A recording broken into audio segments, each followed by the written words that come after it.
What's up, YouTube? Welcome back for another NFL offseason recap where we're kind of going division by division. Today, we got the AFC East.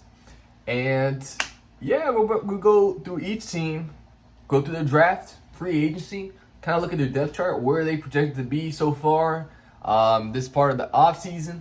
And yeah, we'll go from there. Starting which, we'll start with the New England Patriots. Now, the Patriots, before the season ended, what were some of their issues? They definitely needed some targets for Drake May. They got a young, talented quarterback in Drake May, and they needed to kind of add some pieces to that defense. That defense has some young talent, but it could have used more, And as well as the offensive line needed some work as well. And all the ways they addressed. So, first, we'll go through their draft picks from this past draft. It was Will Campbell, offensive tackle out of LSU. I thought this was the perfect pick for the Patriots. You got to protect your franchise quarterback, improve that offensive line. I thought he was the best player available and where they were at. So I thought it made sense. So I like the addition of Will Campbell. It adds tackle to this team, much needed. Second round, they added Travion Henderson, running back out of Ohio State. He should add some explosiveness to this team, which is much needed in the running back position. It's kind of weird. Ramondre Stevenson kind of fell off last season. I mean, he still put up numbers, but they could have used a little bit more. So this is where he comes in. He's a young, talented running back. I think he will eventually take the starting role from Ramondre Stevenson. But as of now, it's a 1-2 punch combo right there. You can't go wrong. If you take a page from the Detroit Lions playbook, they're doing great with those two running backs in Jahmyr Gibbs and David Montgomery. So might as well make your own little thing there in New England. Third round, Kyle Williams. Now the Patriots, they definitely needed to add weapons, and they did during free agency, and we'll get to there. But they could have used some young talent, and so far in past years, they do have young receivers, but they take them outside like the first round. I mean, just taking a look at their depth chart right now, Jalen Polk was a rookie receiver last year. That he's listed as a third stringer right now, so he didn't do much last year. So we'll see if he's able to do to produce more this year. But they did add a bunch of new receivers to the team, so we'll go over that as well. Other than that, no one else significant. They did draft a kicker out of Miami. He's probably gonna be the starting kicker. So there's that. Now for free agency, the biggest name that they got from free agency, probably not the biggest name. There's multiple names. They added Stephon Diggs, who is another receiving threat for Drake May. But the issue with him, he's aging and he's coming off an ACL injury. So we'll see what happens there. He's signed for 3 years. But he's still that dude, man. He's still that dude. Stephon Diggs, he was producing in Houston. And we'll see what he can do in New England. Another one, Harold Landry, linebacker. Good edge rusher. They also needed a pass rush in New England. That was also a huge issue. So what do? They got Harold Landry and Milton Williams. Milton Williams was probably one of the bigger names in free agency after what he did with the Eagles. He was producing, and he was putting up some good numbers there and applying a lot of pressure, especially in that Super Bowl game. They also added Robert Spillane, Carlton Davis to line up across from Christian Gonzalez. They really needed another cornerback there. The only issue with Carlton Davis, he's been in the league for 8 seasons and hasn't played a full season yet. So we'll see if he's able to stay healthy this year. They also added another tackle in Morgan Moses. He's a veteran in the tackle position. And they also added other players like Mac Hollins and some other depth pieces, which I think will really help this team. They also added Joshua Dobbs to be the backup quarterback. But looking at this team right now, how it's constructed, you got Dre May, a second-year quarterback, who actually played really well last season. They improved the run game by adding Travion Henderson and improving that offensive line. They also added Garrett Bradbury as the center. I forgot to mention that. So the offensive line is much improved, which is definitely going to help the run game. And it's going to help out your future quarterback as you added some more targets for him to throw to. So this offense is really shaping up to be pretty well. I honestly think the Patriots had the best offseason out of all the AFC East teams. Looking at the defense, you added Milton Williams and Harold Landry to that defensive line. You also have Christian Barmore. It's looking to shape up pretty well. Watch for the Patriots to make some moves. That secondary is also looking pretty good with Christian Gonzalez, Kyle Duggar, Jabril Peppers already there, and they added Carlton Davis. So watch out for the Patriots. They can actually surprise some people. All right, next team, we got the Buffalo Bills. Now, the Buffalo Bills is obviously one of the better teams in the AFC East. They won it the last few years. They won the division. This year, not so much of a big offseason. They pulled some moves here and there. But I think the bigger questions before we start getting into it, towards the end of last season, some things they could have improved. Probably secondary, just due to all the injuries they were having, and they could also improve the pass rush. So, did they address that? Let's go into it. First pick in this past draft was Maxwell Harrison, a corner from Kentucky, a really fast corner, pretty good corner, physical corner, you can cover as well. And I think that definitely fills a need with this Buffalo Bills team. He will line up against across from Christian Benford, and they'll also have Tyron Johnson there, who's one of the top slot corners in the league right now. In the second round, they took TJ Sanders. I thought that was a great pick. Defensive tackle out of South Carolina. Add some more depth pieces to that defensive line. And after that, they also added a edge rusher in Landon Jackson out of Arkansas. He's a little bit of a project, so we'll see what he'll be able to do. Other than that, they added some more depth pieces as well. And then for free agency, they didn't make a lot of big moves in free agency. The biggest move they made was signing Joey Bosa, which kind of took, I wasn't expecting that at all. So I thought Joey Bosa was going to go to San Francisco 49ers, but that didn't happen. He decided to go with the Bills. I think it's because they paid him more. But Bosa is like an aging player who has also been hit with multiple injuries throughout his career. So we'll see if he's able to be the same Joey Bosa. If so, that's a huge pickup for the Bills. And they just added more depth pieces around that defensive line. Re-signed some players, added Joshua Palmer. And then looking at this depth chart, I think everyone is going to assume that the Bills are the favorites to win this division. They rightfully so. As long as Josh Allen is healthy, he's that dude. He won MVP last season, so Bills is looking really tough right now. They got James Cook and Ray Davis. Ray Davis is a beast of a running back as well. James Cook, we don't know what's going on with that contract situation. There's a lot of rumors saying he's trying to get out of Buffalo just because he's not getting paid.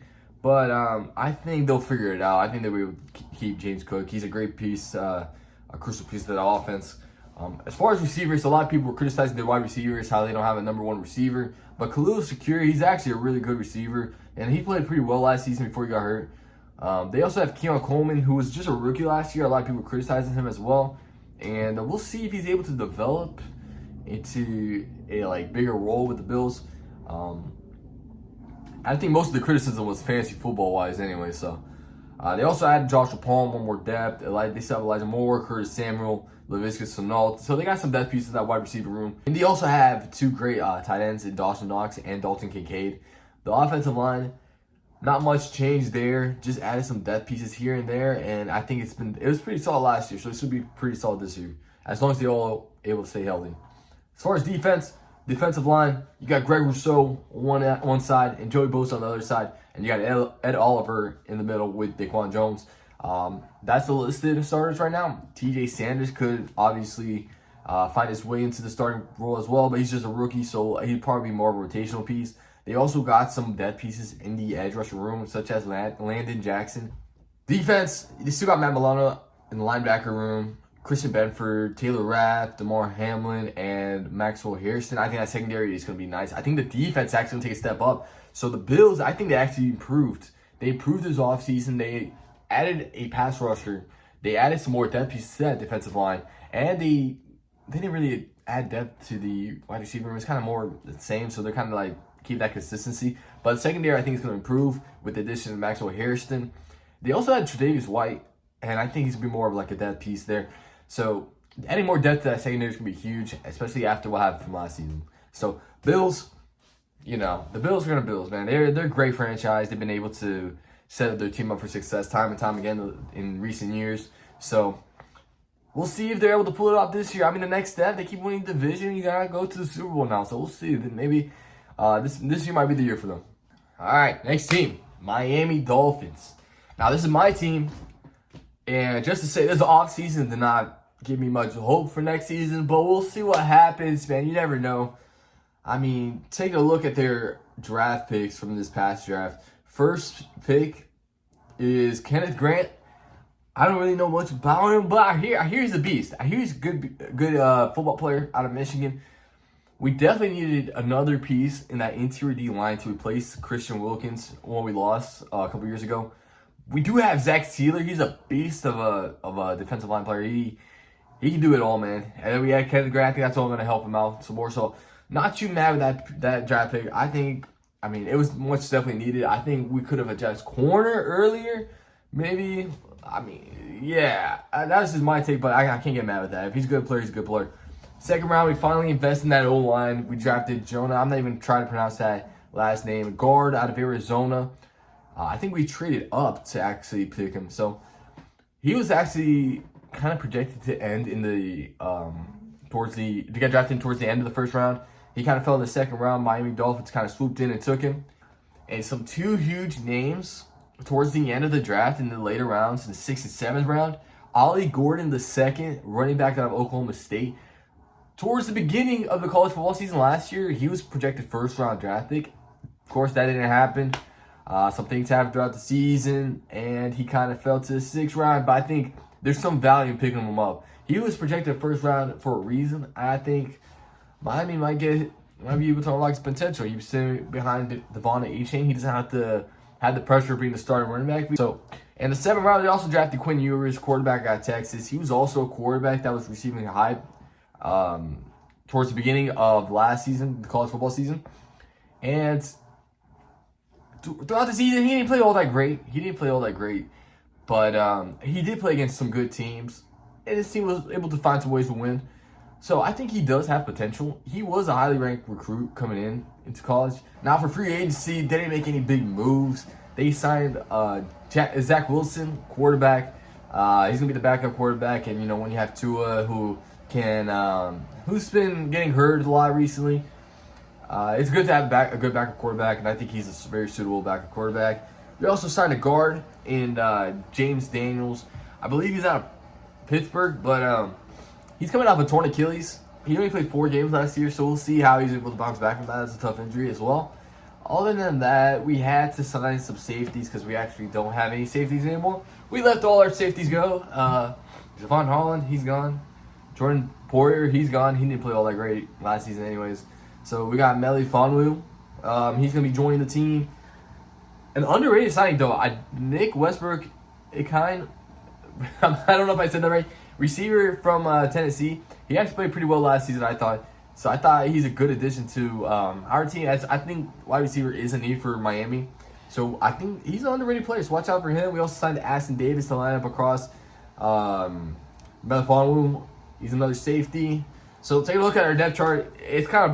We're kind of running back the same team, which doesn't make me feel all that great. I mean, Tyreek Hill, he's been having some off the field stuff going on.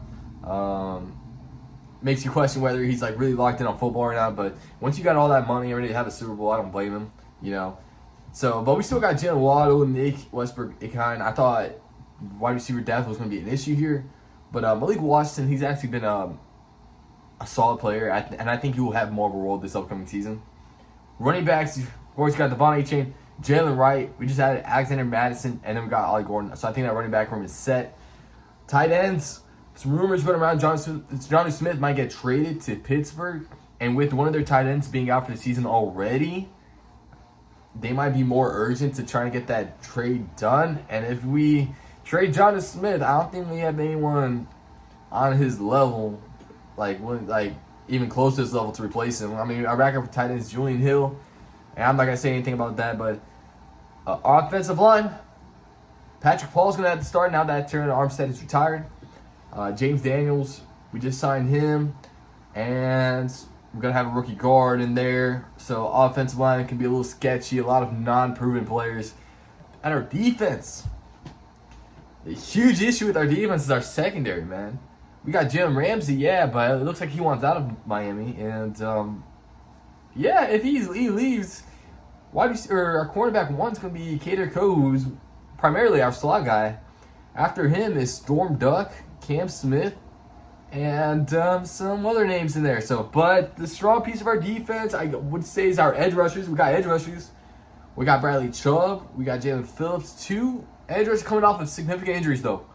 So it's kind of worrisome. But we still got Chop Robinson. He was actually played pretty well last season. I think he can take a step up. Interior D-line, we got Zach Steeler, still beast of a player, underrated player, and doesn't get enough credit for what he does. And we also added Kenneth Grant. Interior linebackers, we also have Jordan Brooks. We added Willie Gay, and then we'll see what the rest can do. So, Miami Dolphins, I want to say they kind of regressed. So, it's kind of tough. So, we'll see. Last team, we got New York Jets, who's been kind of like the little bro of the division for a while now. So first off, questions from the end of last season. Who's going to be the quarterback? They got rid of Aaron Rodgers.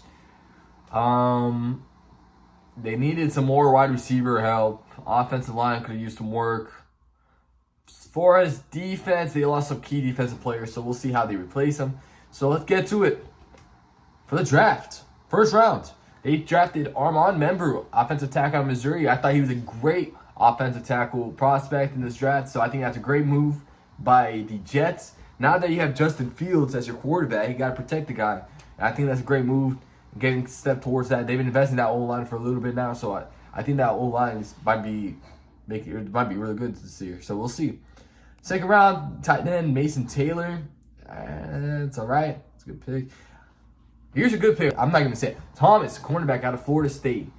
I think he's a really good player. I think he's a real good corner, a prospect coming out of FSU.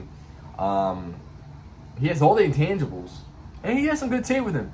So I think he kind of fell a little bit in the draft. I thought he could have went earlier, probably in the second round, but the Jets were able to get him in the third round. I think that was a good value pick for them. Other than that, Malachi Moore, safety out of Alabama in the fourth round. That's going to help them with some of the players that they lost. Taking a look at their free agency, of course, they added Justin Fields. They also added Josh Reynolds, another wide receiver. Other than that, no one really significant, honestly. Taking a look at their depth chart, though. They added Justin Fields. They still have Bryce Hall, and they have Braylon Allen. That's a really good setup to having a strong rushing team. We'll see if Justin Fields is able to improve on his passing abilities, because they do still have Garrett Wilson. They have Alan Lazard. You don't want him to be as your wide receiver too, but they still got him. It sounds like they're trying to trade him. But they did have Josh Reynolds, and they have a second-year wide receiver in Malachi Corley. He didn't do much last season, so we'll see if he's able to step up. They also drafted Arian Smith, who's been having a lot of drop problems. So I don't know. It might just be Garrett Wilson and Josh Reynolds, honestly. So you're hoping those guys don't go down. As far as tight end, it sounds like the rookie's going to be the starter, Mason Taylor. That's what is listed on the depth charts right now. But offensive line, here's a big thing, though. Alu Fashanu, Josh Simpson, Elijah Vera-Tucker, and Armand Membrew. That's a young O-line. I think last 3 years they drafted those guys. I want to say. So I think that's the right way to do it. I think these guys are all good talents, and I think they will develop to eventually become a good offensive line. And especially if you're trying to get the run game going, which it sounds like they're kind of leaning towards by adding Justin Fields. And you got 2 really good running back in there, so I don't see why not you would go that way. So take a look at the defense. Every year I feel like the Jets defense is projected to be something scary, then it ends up not being. But they did suffer from a ton of injuries last year. They still have Will McDonald, a really good edge rushing prospect, or not prospect, but talent. They added Nadi to be the second defensive tackle there, lined up next to Quentin Williams, and they have Jermaine Johnson. I think those guys can set up to make that defensive line pretty scary. So, they got a good defensive line there. Now look at the rest of the team. Quincy Williams is still there. They still got Sauce Gardner. Safety duo is probably going to be Tony Adams and Andre Sisco. Who's going to line up across from Sauce Gardner? Probably, as right now, it's listed as Brandon Stevens. But I wouldn't be surprised if Thomas, the cornerback out of FSU, can slide up the depth chart before the season starts. I think he's that talented. Jets are a weird team because they got talent on that team, but I don't know if it's enough talent to compete in the AFC East. They got nothing crazy. I think they're kind of limited with Justin Fields. Prove me wrong. They could make some noise. But I don't think they got high expectations, man. They might be a team that might be looking for a quarterback in next year's draft. But another part of me is also feeling like they're trying to compete by like really honing in on the rushing game. So, I mean, the run game is coming back in the NFL, so we'll see how that works out for them. So, taking a look at the division and giving my prediction of how this division is going to finish. I'm going to go Bills first. I'm going to go with the Patriots second as of right now. I'm going to go Dolphins third. Dolphins aren't giving me too much hope, so that's why I kind of gave the Patriots the edge there. They kind of improved this offseason. I like what they did. Dolphins, not so much. So, I mean, it's going to be a close one between those two. And the Jets, I think, is going to finish last just because I got to see it first before I project them above any of the other teams. I feel like all the other teams have more. I don't want to say more of a direction because the Jets kind of have a direction, but I don't know. It's been a mess this offseason with Aaron Rodgers and what happened there. But yeah, Bills obvious favorite. Patriots made some huge improvements. Dolphins kind of stayed stagnant a little bit. That secondary is kind of scaring me. And then Jets last. So that's my prediction as of right now. It could always change. My final prediction will be towards closer to when the season starts. So we'll see what happens there, what changes. And that's it for now. And we'll catch you guys next time. If you guys like the video, subscribe to the channel, and we'll catch you guys next time. Peace.